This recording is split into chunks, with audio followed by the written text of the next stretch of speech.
अस्सलाम वालेकुम। आज इस वीडियो के अंदर हम जो है हर्ट पाकिस्तान पेनल कोड के अंदर जो है हर्ट है सेक्शन उसको पढ़ेंगे। तो उसको भी पढ़ेंगे, उसके साथ साथ एक तो काइंड जो है इंजरी की जो है उसको भी पढ़ेंगे कि हर्ट क्या होता है।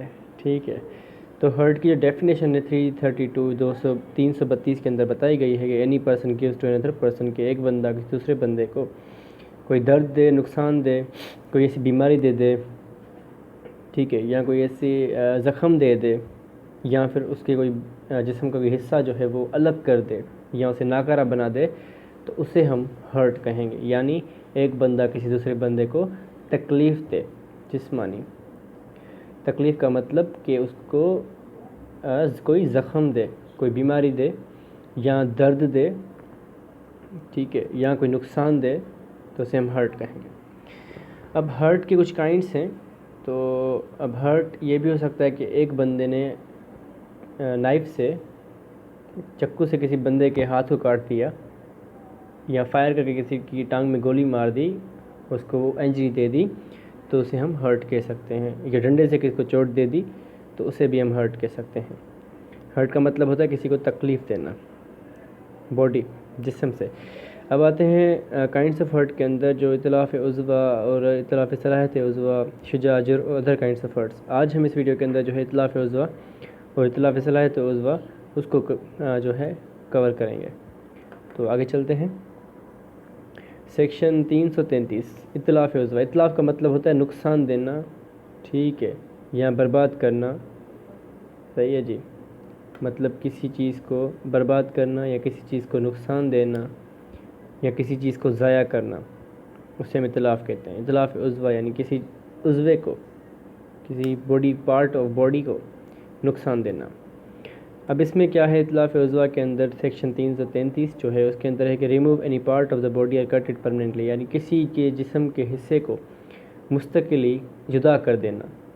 यानी किसी का हाथ काट देना, बिल्कुल ही किसी की टांग काट देना, किसी का कान काट देना, किसी की ज़ुबान को काट देना, किसी की आँख फोड़ देना, तो उसे हम सेक्शन 333 के अंदर इतलाफ़ उज़वा में लेके आ सकते हैं। यानी कि किसी के जिस्म का कोई हिस्सा परमानेंटली जुदा कर देना, मुस्तकिल तौर पर उसकी जिस्म से उस हिस्से को अलग कर देने को हम कहते हैं इतलाफ़ उज़वा। यानी उस हिस्से को अलग कर देना, यानी हाथ मुकम्मल तरह से काट देना, ठीक है, या टांग हो, कान हो, नाक हो, ज़ुबान हो, या कोई दांत तोड़ देना, तो इतलाफ़ उज़वा हम कह सकते हैं कि भाई एक चीज़ को किसी दूसरी चीज़ के साथ जुदा कर देना। और अगर कोई बंदा कुछ ऐसी चीज़ जो है जुदा करता है किसी बंदे की, जो मतलब फिर से आ सकती है, तो उसे हम इतलाफ़ उज़वा के अंदर नहीं लेके आ सकते। जैसे कि बाल, अगर किसी के बाल को मुंडवा देता है, तो काट देता है, तो वो फिर से आ सकते हैं, तो इसको हम इतलाफ़ उज़वा के अंदर नहीं लेके आ सकते। यानी कोई ऐसी चीज़ हो, इतलाफ़ उज़वा के अंदर वो चीज़ आएगी जो दोबारा नहीं आ सकती। अब हाथ अगर किसी ने काट दिया तो फिर से तो वो नहीं आ सकता, ठीक है ना। तो इतलाफ़ उज़वा का मतलब होता है कि भाई किसी चीज़, किसी की बॉडी से कोई जिस्म, उसके जिस्म का हिस्सा बिल्कुल ही मुस्तकिल तौर पर काट देना, और जो कि फिर वैसे वापस नहीं आ सकता। अब सेक्शन 334 के अंदर पनिशमेंट है। या तो उस बंदे के साथ कसास होगा, मतलब उसका भी वही पार्ट काटा जाएगा। मेडिकल ऑफिसर जो होगा ये बात वो तय करेगा। मतलब जज अगर ऑर्डर दे देता है तो मेडिकल ऑफिसर से पूछा जाएगा कि भाई इसकी ऐसी कंडीशन है कि अगर इसका हाथ काटा जाए या पैर काटा जाए या इसका नाक काटा जाए या कान काटा जाए तो ये ज़िंदा रह सकता है। अगर मेडिकल ऑफिसर ये कह सकता है कि भाई नहीं, इसकी पहले ही इसको कोई ऐसी बीमारी है जो जिसकी वजह से अगर इसका हाथ या पाँव या कुछ जो भी काटा गया तो इसकी मौत वाक़ई हो सकती है, तो कसास वहाँ पर लायबल नहीं होगा। कसास वहाँ पर लायबल होगा जहाँ पर मेडिकल ऑफिसर खुद सेटिस्फाई होगा कि अगर इस बंदे को यही सज़ा दी जाए जो इसने किसी दूसरे बंदे को दी है, तो फिर कोर्ट जो है वो ऑर्डर करेगी कि भाई अब इस चीज़ को एग्जीक्यूट किया जाए और इस बंदे का उसी उज़वे को काटा जाए। अब उसके बाद है अर्श। हम जो है इन पेनल्टीज़ को पढ़ेंगे डिटेल के अंदर, तो मैं आज आपको इसमें नहीं बता रहा कि अर्श क्या है, दमन क्या है, और जो है तो इन चीज़ों को मैं आज डिफरेंट एक सेपरेट वीडियो बनाऊंगा, उसके अंदर आपको मैं बताऊंगा कि अर्श और दमन के अंदर क्या फ़र्क होता है, या और दूसरी पेनल्टीज़ जो हैं वो कौन सी होती हैं। उसके बाद है अर्श विद इम्प्रिजनमेंट। अब इसके अंदर ये होता है कि एक तो होगी सिंपली आप जो है फ़ाइन पे करो, उस बंदे को आप कंपाउंड करो, ठीक है, और वो बंदा आपको माफ़ कर दे, आप उसे कंपाउंड करो, उसका मेडिकल का एक्सपेंस जो भी आप भरो, ठीक है, तो आप रिहा हो जाओगे। सेकंड होता है कि अगर कोर्ट ये कहती है कि भाई सिर्फ अर्श काफ़ी नहीं है, अर्श के साथ साथ तुम्हें सज़ा भी होगी क्योंकि तुम एक हैबिचुअल क्रिमिनल हो या फिर तुमने एक ऐसा काम किया है जिसकी वजह से आपको हम रिहा नहीं कर सकते भले आप अर्श भी पे करो, तो उसमें कम से कम 10 साल सज़ा हो सकती है, इम्प्रीजमेंट अर्श विथ अर्श, ठीक है। तो ये सेक्शन 333 और 34 थे। अब आते हैं सेक्शन 335 और 336 के अंदर। 335 है इतलाफ़ सलाहियत उज़्व। अब डिफरेंस क्या है इन दोनों के अंदर? डिफरेंस ये है कि उसके अंदर किसी बॉडी पार्ट को परमानेंटली हम अलग कर रहे थे, लेकिन यहाँ पर है कि हम किसी बॉडी पार्ट को नाकारा बना रहे हैं। यानी अगर किसी बंदे के हाथ के ऊपर डंडा मारा गया या चाकू मारा गया या गोली मारी गई, उसका हाथ कटा नहीं, लेकिन वो प्रॉपरली परमानेंटली जो है वो फंक्शन करने से जो है वो ख़त्म हो चुका है, मतलब अब उसका हाथ वो काम नहीं करेगा, ठीक है। यानी कोई हाथ की ऐसी हड्डी टूट चुकी है या ऐसी जो नर्व्स है वो डैमेज हो चुकी है जिसकी वजह से उसका हाथ अब काम नहीं करेगा या उसकी टांग जो है वो काम नहीं करेगी, लेकिन होगी ज़रूर। यानी किसी के बॉडी पार्ट को परमानेंटली यानी मुस्तकिल तौर पर नाकारा बना देना, काटना नहीं, नाकारा बना देना, ठीक है ना। तो इतलाफ़ सलाहियत उज़्वा के अंदर ये होता है कि किसी बंदे की किसी बॉडी पार्ट को नाकारा बना देना, यानी वो बॉडी पार्ट मौजूद हो वहाँ पर लेकिन वो काम का ना हो।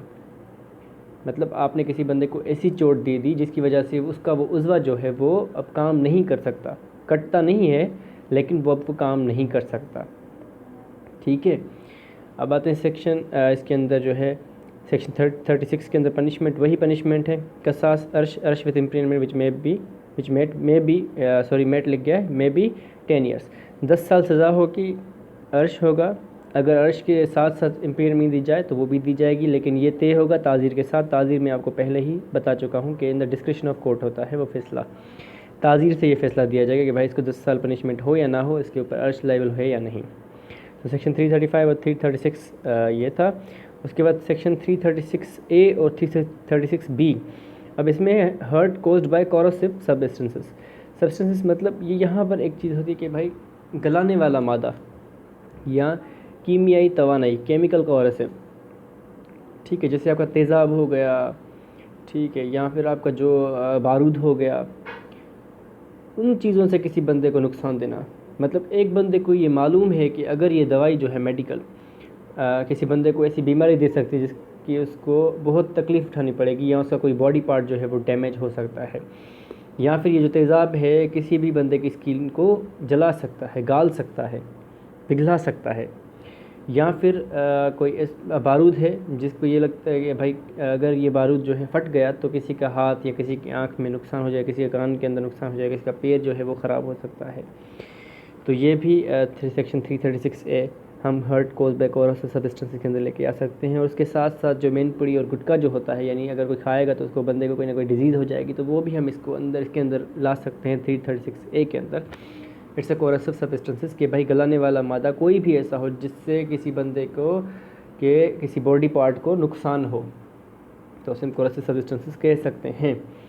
उसके बाद सेक्शन 36B के अंदर इसकी पनिशमेंट है। इसकी पनिशमेंट लाइफ इम्प्रिजनमेंट है, या तो उम्र कैद होगी या सिर्फ 14 साल होगी, 14 ईयर्स, और फ़ाइन जो होगा वो 1 मिलियन होगा, ठीक है। तो जो नेक्स्ट काइंड से हम नेक्स्ट वीडियो के अंदर पढ़ेंगे शुजा और जुर और जायफ़ा का, और इस वीडियो के अंदर सिर्फ इतना ही। Thank you so much. अल्लाह हाफिज़।